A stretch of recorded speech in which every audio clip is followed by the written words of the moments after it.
see nothing on my screen. I'm sorry I don't have one of those screen on kind of views, but this is what I'm looking at today. I'm going to give you a little back history. Personality disorders. Which one is a control freak? Reason I started thinking about this is I started talking to somebody about and thinking more and more about a relationship I have with my mother. Let me tell you a little bit about my mother.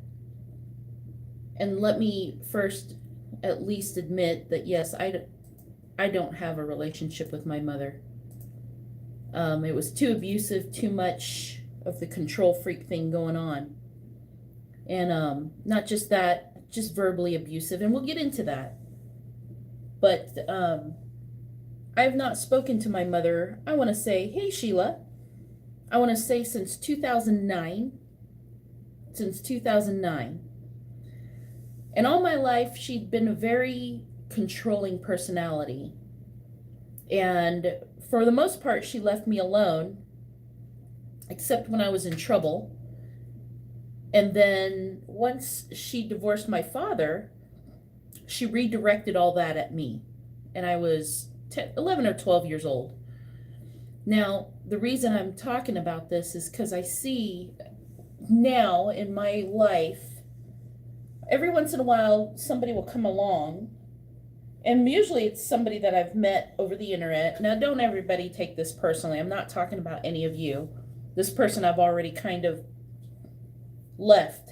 I've already had this person removed from my life. So this doesn't apply to anybody I know now. But I noticed before I understood it was an issue, I noticed this person was very, I love you, we're such best friends. And I'm like, we are? I mean, you've only known me like a couple weeks. And so I went along with it. It was fine. It's not you, Sheila. You're far cry different than what this person was. The thing that I noticed about the personality is that when there is a disagreement, I see the person kind of becoming overcritical. Now, this website, I don't know the credibility of this website. I just looked up a few things, and I found this one that happened to have 12 signs that might suggest someone has a controlling personality. And so, first thing on here, I'm trying to eat at the same time. First thing on here, it says they make you think everything's your fault. That's key, because I did notice that whenever there was a disagreement, it was on me. It was on me. You should be doing this. You should have said that. You should not have done that. And it was just exhausting emotionally and mentally. Another thing, they criticize you all the time. That kind of goes hand in hand with it being your fault. Okay? This person did do this to me a lot online. And I was just like, holy hell, I was just trying to help, or, I didn't think too much of it. And they don't want you to see the people you love. That was another thing. Every time I spoke about my relationship with my husband or my son, this person got incredibly critical. Right back to criticizing you all the time. Going hand in hand with number 2. They don't want you to see the people I love. It wasn't that she didn't want me to see them. It's just like it annoyed this person for me to talk about them in a nice way. Now, patent that with they create drama. So the person that I'm talking about would always, every time I bring up something positive about my husband and my son, she didn't want me to see the people that I love, or she didn't want me to have a good relationship. So every time I would bring something up about my husband or my son, she would say something to kind of sabotage it, create a drama, or say something bad about it. And I would let it get to me. And then pretty soon I would start suspecting things and eyeing my husband sideways and get annoyed with little comments, and she would say something like, well, it would annoy the hell out of me if I had a husband that did that. Oh, why? Well, because it just kind of, it makes me feel like he thinks I'm stupid. And then next time my husband would say something, there was drama, because I would start thinking, well, does he think I'm stupid? There's this little seed of thought that they plant in your head to create that drama. I'm sorry you guys have to stare at this screen. That's just very uninteresting. But there was another key part to this personality that really bothered me. Okay? It was when I had had enough. And I said, you know what? I'm done. And I just, I told her, I get that you feel that way, but I need to take a break, okay? I'm out.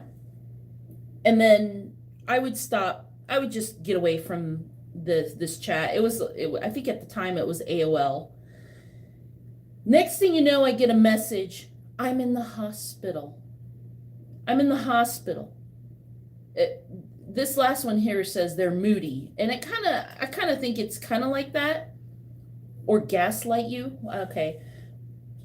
One thing that I notice with people with controlling personalities or have this kind of disorder is that as soon as they feel like they've lost the upper hand with you, they use a sad drama to draw you back in. Now, there was a TV show that came out on Netflix once called You. And I watched it. I mean, it was a good show. It was a little morbid. I mean, it was kind of like the main character was a serial killer. And I was like, what am I watching? But very interesting how well they touch upon the personality disorders that some people have. So the main character is a guy named Joe who gets in a relationship with this blonde woman named Beck. And Beck has a best friend. The best friend does not like Joe. As a matter of fact, her primary role in the show was she did not want her best friend Beck to see Joe. She tried to drive a wedge between them. And at one point, Joe tells Beck, your friend, she doesn't like me, and I think it's because she's jealous of me or something to that effect. And then Beck notices it after a while, okay? Not saying that Joe didn't implement some ideas into her head, because that's what he did, but Joe tells Beck the truth about her best friend and how much her best friend hates him. And then Beck notices it and calls out her friend one day on the street. They just get in an argument. And Beck finally says, you know what? Joe was right. You do hate him. You do this. And her best friend was like, what? No. She was very, dramatic about it. Beck gets upset and walks away from her. Let me see if I can Google that show. It was called You on Netflix. Am I encouraging everybody to see it? No, not necessarily. Not unless you're really into it. Here it is. This is the TV show called You. And there's Joe. And there's Beck. All right? So next thing you see, this blonde girl, Beck, and Joe, these two right here. Oh, they're so cute. They are spending an evening together, and Beck starts getting phone calls again and again and again from her best friend. And Joe's like, ignore it. Just ignore it. Just, but she can't. She finally picks up the phone and finds that her best friend has taken a whole bottle of pills. Like, tried to commit suicide. Okay? So this is her best friend's way of luring her back. Not to be a spoiler, but Joe ends up shooting the best friend later on, but that's part of the show. He's a serial killer. So anyways, the mental game that they're playing there is basically Joe and Beck in a relationship that the friend wants to get in between. And the best friend loses Beck in an argument, who takes Joe's side. Beck takes Joe's side. And because she lost that argument, the next thing she does, and you see it in the show, Beck comes running to save her. They take her to a hospital. They coddle her, and she's mentally, oh, so much is so emotional, and she's got her best friend back. All of a sudden there's all the love in the world, right? That's what they do. Now, let's go back to my mom. Okay? I remember days when I finally stood up to my mom and said things to her that I was just like, Mom, you realize, you can't control everything, this and that. We get into a big argument, right? I remember coming home from school one day and finding my mom standing in the kitchen with hair all over the place, and she had almost no hair on her head. And in a dramatic attempt to, I don't know, make me feel bad about the argument that morning, she had stood there weeping and crying in the kitchen, freaking out, and took a pair of scissors and just cut all her hair off, all the way to the scalp. And she was standing there still crying when I got home. And it was so like, it's because of you. Let's go back to this. They make everything your fault. It's because you said this and you said that. They create drama. There we are standing in the kitchen, cutting all the hair off our head, crying and weeping, and it's because your fault. And then it was time to criticize. You always take your dad's side. You always do this. You always say this to me. You think I'm stupid because English is my second, all the time. I heard it all the time. And then here's another one I didn't highlight. They keep score. My mom is 82 years old. If you were to ask her the first terrible thing that my father ever said to her, she will go back to the exact day, Tuesday, December 3rd, 1973. He was sitting in the chair. The chair was yellow. And he said to me that my hair looked too ugly. And that she would recall every single word. They keep mental note of every single thing. Every single thing. Because every time there was an argument, she would bring up stuff from 20 years ago, 30 years ago, years before I was born. And for some reason, it was my fault. So the last time I spoke to her, let me explain this. Oh, good morning, Tom. Good morning, Faith. It's not such a perky subject today, guys. I hope it's okay. But let me end with this, and I round out here soon because I got to clock in about 10 minutes. This is where I've left this, and this is why I've brought this up. So, my father passed away in 2008. September 2008, right after my birthday. Actually good for Dad, And I had a very low tolerance for what I was willing to listen to with the criticism, right here. Criticism all the time. My mom wanted to come visit early in 2009. And I said, that's fine, but there's not going to be any drama right here. You create drama, okay? There's not going to be any drama. Oh, I don't know why you said, here's the criticism. You always say I create drama. I don't understand why you hate me. You this and you that. And okay, Mom, whatever. So she shows up. Day 1, things are great. Day 2, things are better.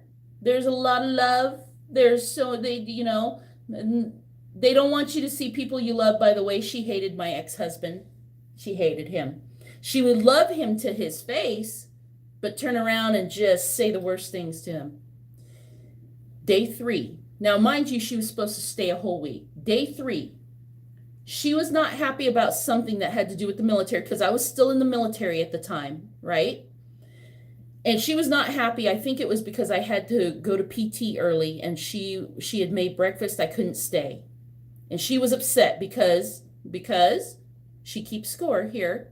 I made breakfast and you didn't eat any of it. Well, Mom, I can't eat a big breakfast before I go run 2 miles at 4 o'clock in the morning. I'm sorry, right? She's festering until I get home. Okay? Here's the drama right here. She's festering. My ex is at work. My son is at daycare. And finally, my ex gets home first with our son. And he texted me. He's like, heads up, your mom's not happy. And I'm like, oh, good. She only made it 3 days. And so I come home and she's already at the top of the stairs. When you walk in the front door, our house had a front door and then half the steps go up. She's at the top. And she was just, here we go, criticize. You're just like your father. When he was in the military, he was never home for me. I do all this stuff for you. And there's keeping score. I do all this stuff for you, and you don't appreciate anything I do. No. And I'm sitting here, and my son is 4 years old, hearing this shouting at the top of the stairs. And I'm like, Mom, not now. I had no tolerance for it anymore because Dad had just passed away a few months ago, and she was already starting off out the gates with criticism right here about Dad. And I was like, Mom, not now. Don't tell me not now. Here's another one I didn't point out. They intimidate you. They intimidate you. Don't tell me not now. I'm your mother. Everything's your fault. I gave birth to you, and now I have to deal with this because you don't appreciate da. Still screaming. I told her finally, I said, the screaming needs to stop, or else you're going home today. And she tries to throw out the whole, I paid good money for an airline ticket. Where's the guilt? Is the guilt on here? Criticize you all the time. It's your fault. That falls in line with guilt, right? And so the end of the story is my son, 4 years old, sees grandma standing at the top of the stairs, starts screaming and crying because he's freaked out. Freaked out. This woman is just losing her shit at the top of my stairs. And I'd had it. That was it. That was the end of the relationship with Mom. And I'm trying not to be unforgiving, but I remember looking at my ex and saying, help her pack up her stuff and take her to the airport now. And he did. And bless his heart, I have to say, my ex-husband's name is Gary. He's still a good friend of ours, and he's a good dad. He let me take my son, and we left. And he sat there and tolerated all her drama, create drama. All the things she had to say to him, she did. But he quietly took her to the airport, and we have never seen her since. We have heard from her. She has tried to send messages through my aunts, gaslighting right here. She has tried to send messages through one of my aunts to try to say, yeah, I'm so sorry. See, and then the last message I got was that she was dying. And that was in December, before Christmas. She was dying. She's not doing well. Don't think that that was the only time she was dying, because the year before that, she was dying as well. And then 3 months before that, she was also dying. For the last 12 years, she's been dying. Every time she sends a letter, my ex-husband would open it first, read it, and I'd ask him, is there anything I need to know? He's like, well, she's still dying. So, okay, then we just throw the letter away. Here's the part that's hard for me as a Christian. I know forgiveness 7 times 70 is an important thing for us. But what do you do when that person are all these things? The abusive, the toxic type. Do you continue to forgive and continue to allow that? Now, things are a little different now. I'm highlighting all this because these are all the personality traits that I just listed in this story. I have an 18-year-old son now. He is man enough to handle his own drama. Tom says forgiving someone doesn't mean you have to have a relationship with them. See, thank you, Tom. I think I needed to hear that, because the last message I got from my aunt was in January, and she said, well, now that Sam's not a baby, will you stop hiding him from your mom? I never did hide him from my mom. His father and I had always told him if he wanted to see his grandma, he's welcome to. But he expressed no interest. And to be honest, I think he remembers that day. So that's what weighs on my heart here. Son is no longer a child. I no longer have to be mama bear. But is that person is still toxic, I can tell. I don't know. That's where I'm at. And that's where I'm going to end this story. And I'm sorry if you guys didn't quite get the beginning part, but you pretty much got the meat of it with abusive people in our lives that are toxic and they play these games. All these snippy comments and snarky comments, I'm an expert at them. I see comments in chat and I can tell exactly who has these personalities. I was raised by the expert. And you're going to have to try a lot harder than that to hurt my feelings if you're going to throw at me some things like, snippy comments. But I've seen all these games played. And I still see the game being played every time she's dying again 3 months later. And I don't know. Sometimes toxic relationships are better for you to just see at a distance. And I get Tom. I appreciate that comment, Tom, because I kind of feel like I needed to hear that. So Chris said he's got an interview today. Chris, I love you. Good luck. You're going to kill it, brother. You're going to get it. All right, guys, I'm going to sign off. And I hope I see you guys again. Thanks so much for listening. And Tom, thank you for that affirmation. My heart has been dwelling on it. Every time I look at my son, I hope he never ends up in a relationship like that. Jeez. Anyways, I love you guys. I hope you're all loving each other. I know I'm not supposed to film inside the funeral home, but I love you guys. Love each other. Stay salty. Bye.